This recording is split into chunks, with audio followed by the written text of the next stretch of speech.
what's up? This is Alex, Ibanez Guy 88, and we have the Ibanez AZ Prestige 2402.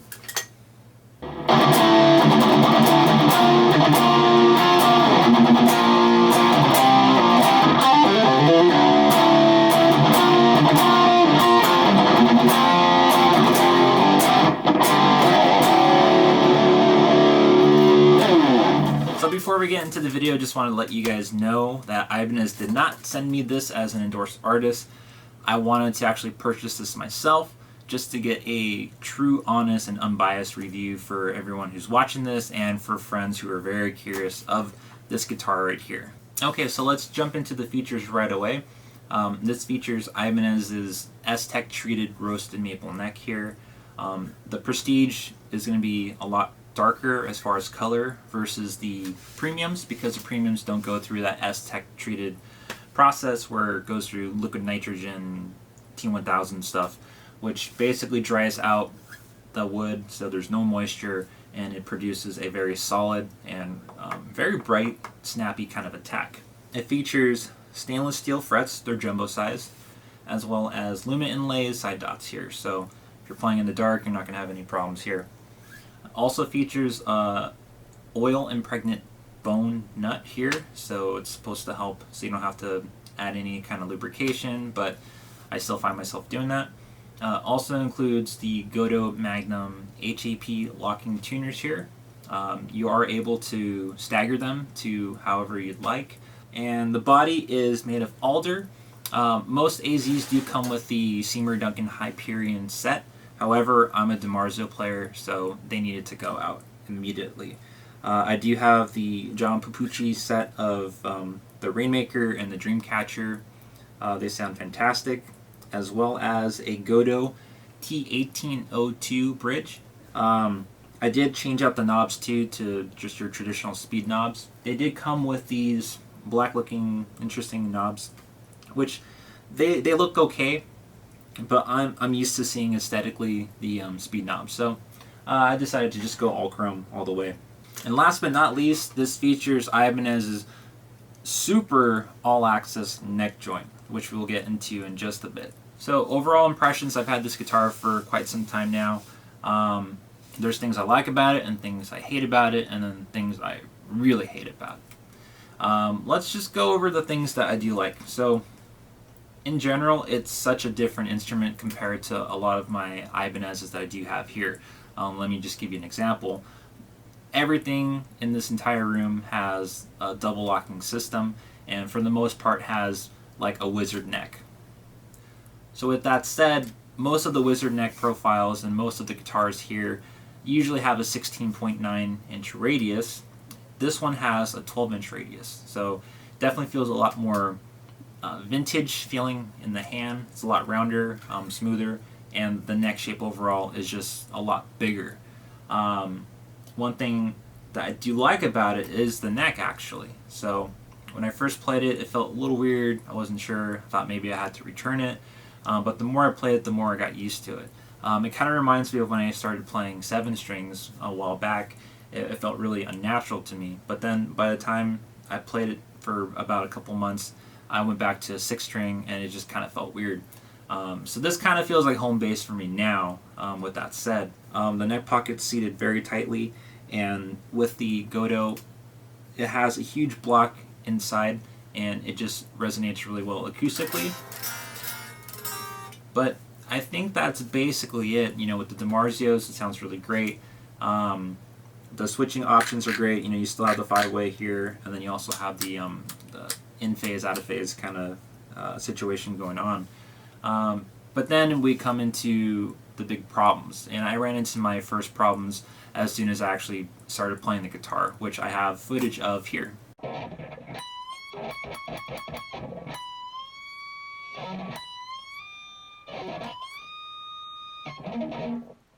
So with that said, that was my main issue as far as the neck. Everything else around here was really good. So what I did was I created a fall off, or basically leveled the frets from the 15th to the 24th fret and created a downward slope, so then I can have my action really low and I wouldn't catch any high frets as I go through all the way down to the 24th fret. So in that video, I did show that it was choking when I did do extreme bends. Now it's a lot better, as you notice. So that was the only major issue I had to basically do as far as the neck. I might have gotten a lemon, some people will say, but unfortunately, with my issues that I've been having, which I'll get to, I did purchase another AZ just to see if it had the same issues.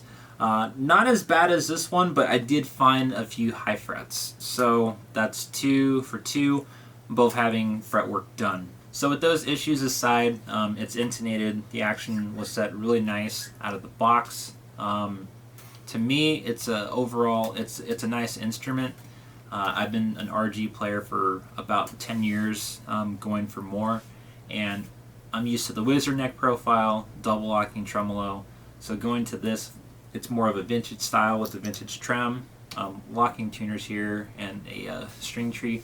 It just felt very different. Not in a bad way, but it's definitely growing on me now the more I'm playing this. The neck doesn't feel as big as it originally was when I did feel it. It's an oval C-shaped neck profile with the 12-inch radius, like I said earlier. And going back to my Ibanez with more of like a 16.9-inch radius, it basically feels like a piece of paper now in my hand. They both feel great, but they all have their ups and downs as far as playability. Other than that, the John Papucci pickups that I did pop in here, the Dreamcatcher and the Rainmaker, are awesome pickups. I feel like it really complements this guitar really well. Very snappy highs and very tight lows.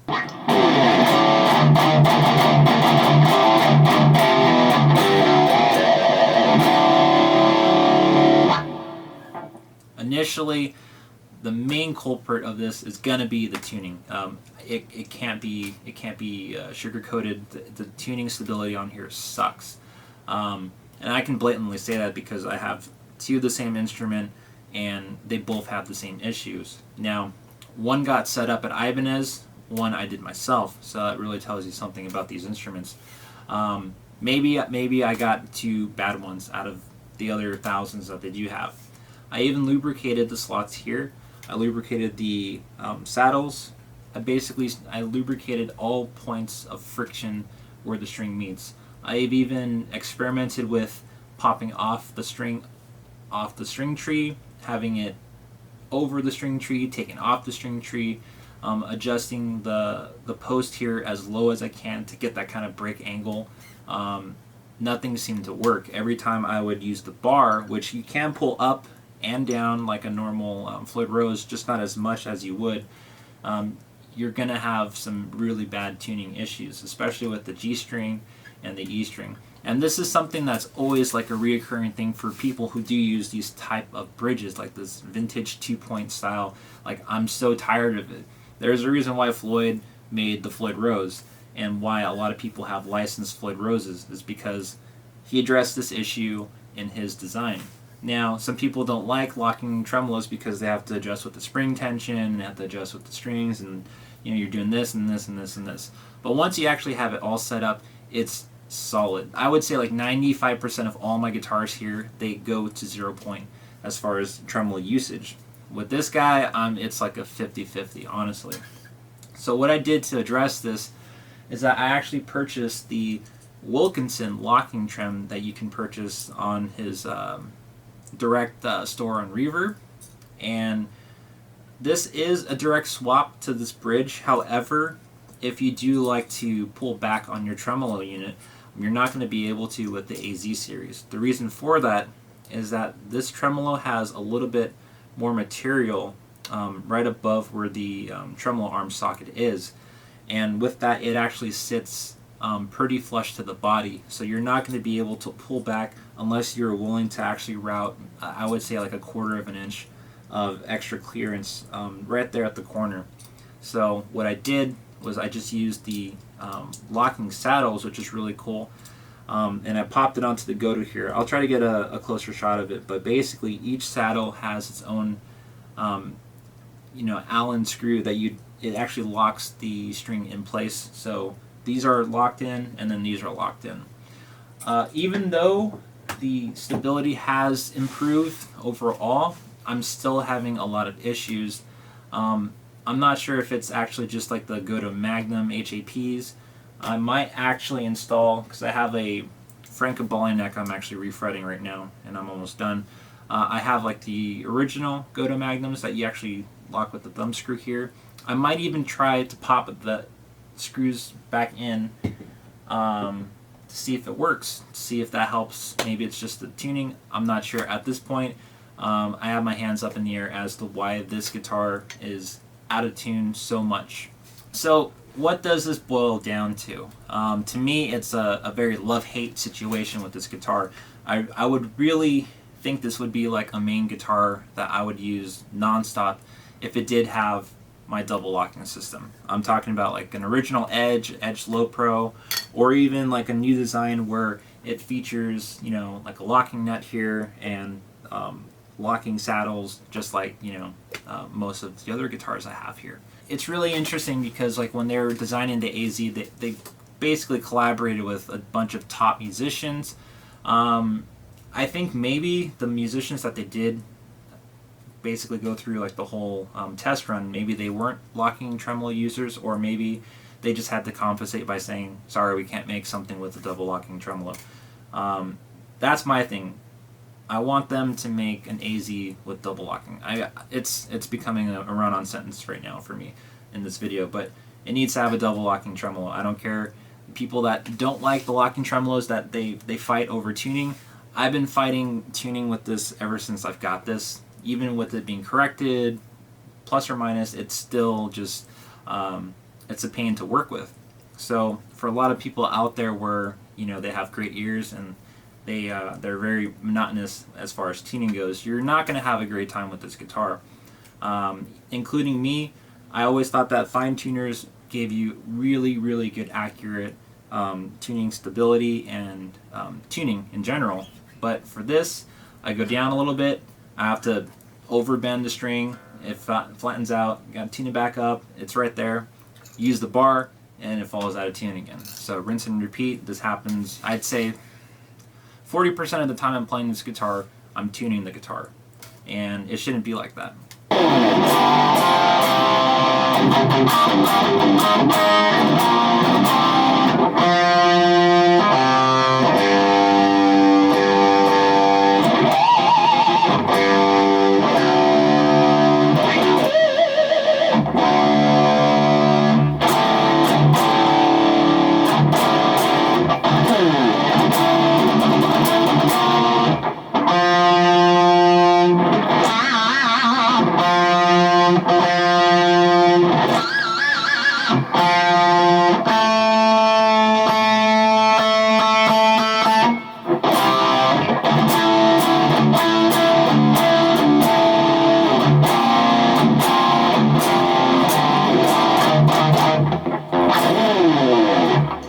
Had an opportunity to use this guitar live recently back at NAMM. My band Holy Grail played with Gus G, and I did use this guitar for one of the 2 shows that we played. The first one I used my John Pupucci signature guitar, and then for the second day I used this one. I gotta say, when I was playing this live, I really felt like I had like a panic attack, or I had just anxiety the entire time. Every time I was about to use my bar, I was really hesitant as to really use it. Should I use it, or should I just do something else? And it really affected my style of playing. Because I wasn't able to fully use the bar like I'm usually comfortable doing, it really made me feel like I was limited to my style, if it makes sense for you. Basically, anytime I had free, I would look at my tuner and make sure that I was in tune. When I'm using my other Ibanez's with the locking trem, I don't have those issues. Here and there, I'll look just to see if I'm still in tune, and for the most part, I usually return to the 0 point. Another thing I wanted to point out is the super all-access neck joint. Now, with this guy, you'll notice that they recessed the entire part here, but the actual heel, it doesn't change in size. It actually retains about like an inch of thickness all around here. Now, with the other ones, like the all-access neck joint that you have here, they made it to the point where you really don't feel all this underneath your hand. Most of your hand's actually going to be basically like at the end here, where they actually do shave off quite an amount of material. And another thing too, for you guys who are really interested in specs, the horn size is different. So I actually measured from like the 21st fret to the side of the horn, and you're getting about, I would say, 3 inches and a quarter of clearance here. When you go back to the new AZ, they actually shorten the space, so now you have about 2 3/4 of an inch of clearance here. They did round this part off, kind of like what they did when they started with like the RGD series. But honestly, like, this is guys like Rusty Cooley, or for people that want to do like the crazy weird augmented super stretches here. Your hand's still gonna hit here. So it being a super all-access neck joint, it's not. So the downsides might seem like it's overweighing the positive notes of this guitar, but I don't know. It's just something that you guys, I would have to say, would have to try out. Go to a local music store, try one out for yourself, see if you like it. Would I recommend it? With everything that I had to do with this guitar, it was kind of fun. It was fun to work with the guitar. I feel a little bit closer to this guitar because I've worked so hard at trying to get this thing to play. But at the same time, some people, that would put them away from it. Like, why would they want to do this much work to it for a 2,000 plus guitar? I don't know. I work at a music store, and I've seen high-end guitars to really cheap-end guitars, low-end, I should say. And for the most part, there hasn't been a single brand that hasn't had an issue with one of their guitars, whether it being like a fret sprout, high frets, a cracked scarf joint on the back, like you name it. Like, I've seen it on all sorts of guitars. So if you get the guitar, just get it set up by a luthier. If you can't do it yourself, or you can learn how to do it yourself, you might save a few $100s, I guess, because these are stainless steel frets, so they're going to be working a little bit harder on this guy. So I know this video's been dragging on and on and on, like I said earlier, but this is just something that I wanted you guys to basically see for yourselves, as a Ibanez purist and an artist. So bottom line, like I said, if you do like Ibanez as a brand, I do recommend picking it up. It's just because it's a love-hate situation. It's something new. It's something intriguing, and it is a great feeling guitar. And that's my problem, is just the fact that the tuning is just something that you would want to throw this guitar across your wall sometimes. But there are a lot of Strat players with the same issues. I've seen a lot of guys who have the Sir guitars with the same type of bridge. Same issues. A lot of people don't want to stand up and complain about these things. You might even say that I'm not setting my guitars up correctly, but I did set up the Marcos Fogli up at the Ibanez custom shop in LA, and it still has the same issues. It's just something that these bridges weren't designed to do.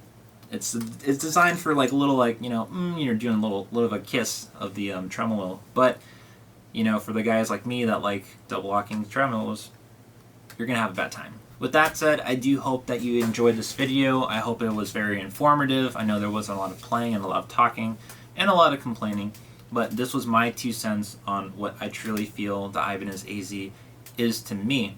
Now, if you did like the video, give me a like. If you haven't seen my channel, drop down and subscribe, hit the notification bell. I'm going to try to post more videos now that I have a little bit more time. If you dislike the video because you're not a Floyd Rose or Edge user, go ahead and dislike it. Or if you wanted more guitar playing, go ahead and drop down the thumbs down. I don't care. If you do have any comments, questions, about this guitar or any of my other guitars, feel free to hit me down in the comments below. Other than that, I do hope you guys enjoy your guitar playing and get better, and we'll see you next time in the next video.